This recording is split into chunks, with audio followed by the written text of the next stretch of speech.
rapidement à votre niveau. Il est 9h44.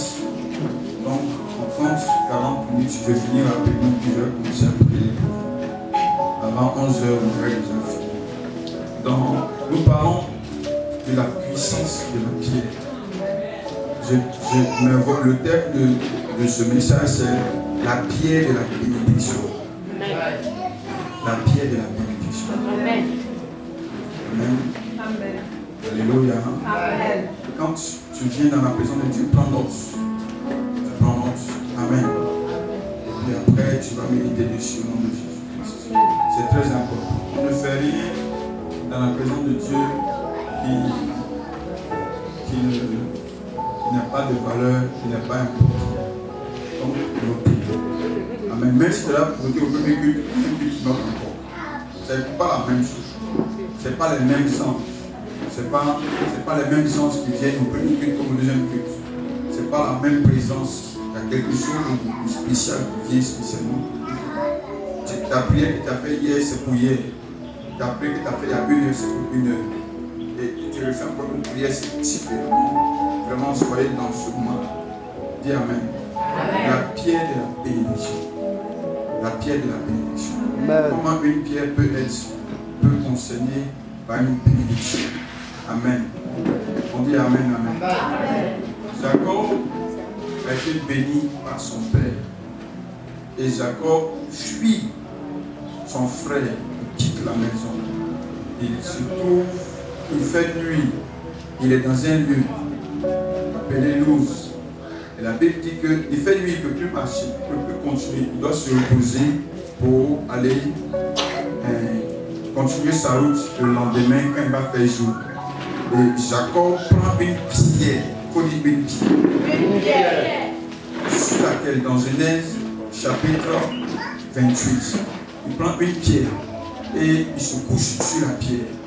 Il fait ça comme oreiller. Il se couche dessus. Alléluia. C'est pourquoi je sais que parmi vous, des gens ont pris la pierre et ont mis ça sur leur oreiller. Qui a fait ça? C'est important. Et quand tu fais ça, je trouve que ceux qui ont fait et qui ont été sérieux, ils songent. Amen. Amen. Il y a quelque chose. Et les gens qui ont vu des anges parmi vous. Amen. Je le sais. Je le crois. Amen. Et les choses qui se sont manifestées, je le crois. Et la Bible dit que étant couché, il fait un songe où il voit le ciel est ouvert. Et il voit les anges monter et descendre sur une échelle. Il faut dire Amen. Amen. Et Dieu est au sommet de l'échelle et Dieu lui parle. Et Dieu fait une alliance avec lui. Et Jacob s'est levé. Quand il s'est levé, il a pris la pierre. Et puis il a bien posé la pierre. Déposé cela, il a fait un hôtel. Un hôtel. Il a fait comme un hôtel. Il faut dire hôtel. Il a déposé sa pierre pour faire un monument. Alléluia. Amen. Alléluia. Amen. C'est facile. Tu peux prendre plusieurs cailloux. Et puis la pierre là, il la met au-dessus. Et puis il verse l'huile dessus. Et puis il coince là. Et puis après, il commence à faire un vœu sur la pierre. Il dit Dieu, toi qui es venu me montrer ce songe, ce rêve, tu m'as parlé, tu dis tu vas me bénir. Alors je m'en vais. Si tu me bénis, comme tu fais, si tu fais ce que tu as dit, tu vas faire là. Moi Jacob, je vais te servir toute ma vie. Et je vais te donner tout ce que je vais gagner là. Je donnerai la dîme de tout. Dis Amen, Amen. En fait, il n'a pas besoin de faire une promesse. Quand il s'est levé, il fait juste un sacrifice sur l'autel. Ça veut dire quoi? S'il avait une brebis, il prend la brebis, il sacrifie. S'il avait un bœuf ou un animal, il prend cela et il fait le sacrifice et il verse le sang de l'animal là sur l'autel. Et Dieu reçoit cela. En faisant ça, Dieu maintenant va venir le bénir. Mais lui, il n'a pas d'argent. Il n'a rien. Il n'a pas d'animaux. Il n'a pas de brebis, il n'a pas de bœuf. Il n'a rien pour verser, pour sacrifier et puis verser le sang sur l'autel. Il n'a pas. Dis Amen. Mais comme il n'a pas, il fait une promesse. Il fait un vœu. Il dit Dieu, si tu me bénis, je vais le servir. Ne pensez pas que Dieu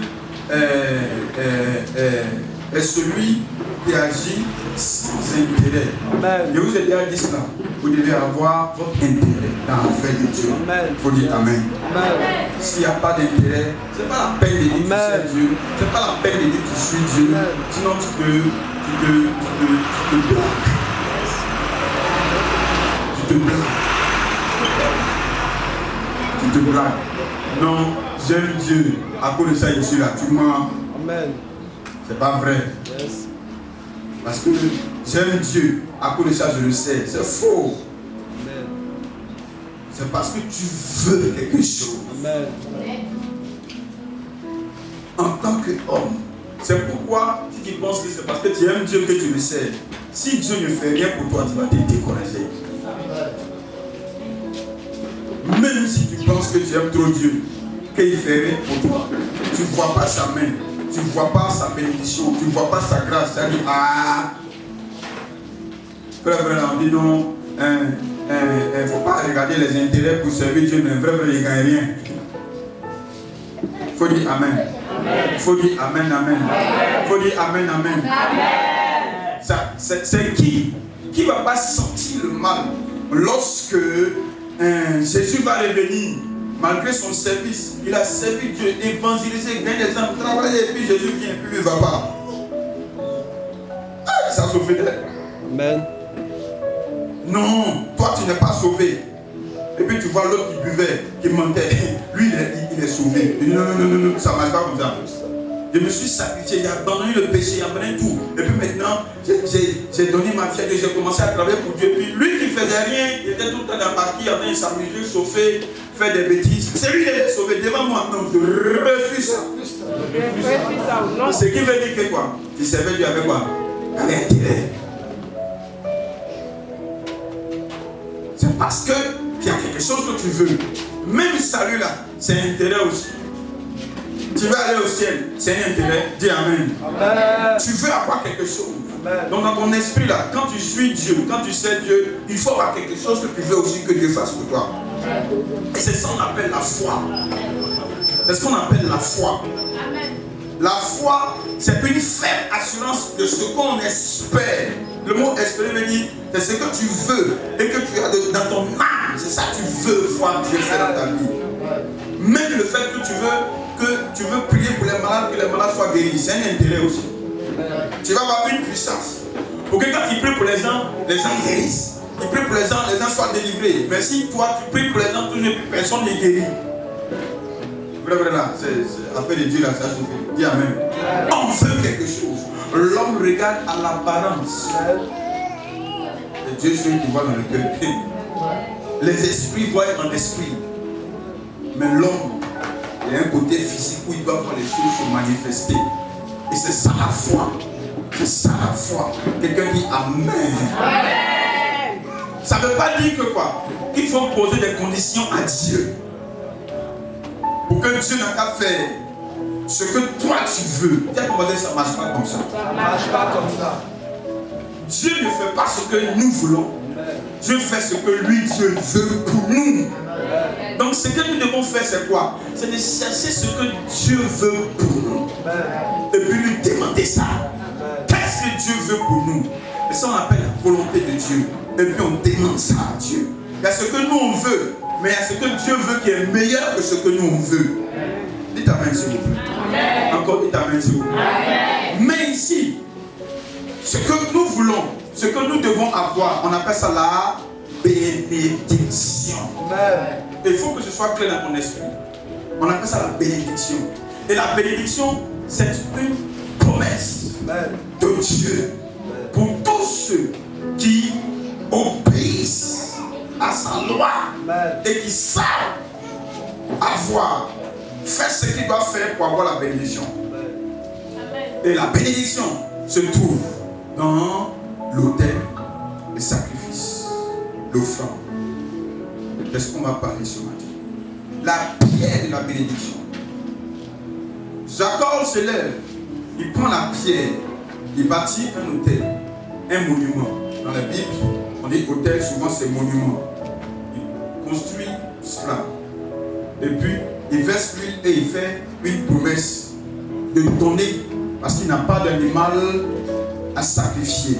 Donc, il dit il va donner quand il va avoir. Or, Dieu regarde au cœur. Ça veut dire que quoi? Dieu sait que tu n'as pas.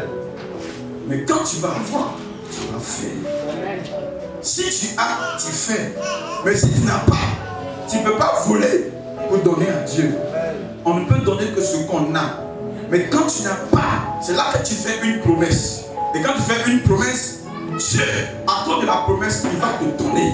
Amen. Que quelqu'un dise Amen. Amen. C'est comme si tu dis à quelqu'un, moi, je vais donner 10 millions à celui qui va m'aider, en tout cas juste parce qu'il finit de faire ce travail.